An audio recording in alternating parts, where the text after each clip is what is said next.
C'est une auteure suisse qui est très connue en Suisse allemande et qui est encore pas du tout connue en francophonie, ou en francophonie en général et en Suisse romande en particulier. Et du coup, on a proposé ce texte en allemand au comité de lecture, et comme les lectrices allemandes ou germanophones l'ont beaucoup apprécié, on l'a donné en traduction, puis ça va donner aux spectatrices romandes l'occasion de découvrir Sibylle Berg, qui est quand même une auteure très importante de romans et de théâtre.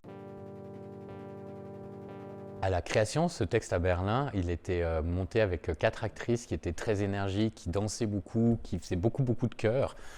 Et puis je pensais que pour montrer ce texte pour la première fois en français, il fallait aussi qu'il y ait cette énergie-là au plateau.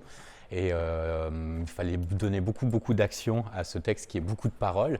Et du coup, de proposer ce texte à une chorégraphe, dont ce sera aussi le premier travail au théâtre, mais qui s'intéresse déjà beaucoup dans la danse, quelle est la parole et la voix des danseurs, c'était peut-être la bonne opportunité pour faire une espèce de mi-chemin entre la danse et le théâtre.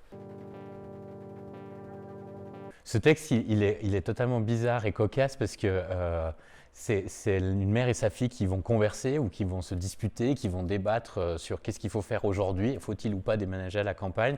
Et, sauf que la fille, elle naît et instantanément après, elle a déjà 14 ans, 20 ans, 25 ans, 35 ans, le même âge que sa mère.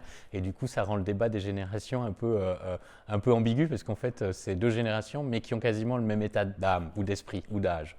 Voilà, ce qui rend cette pièce évidemment assez bizarre et cocasse. Myrna, c'est la fille, donc Myrna en plusieurs mots. Elle est pas classique et en même temps hyper réactionnaire et en même temps totalement révolutionnaire.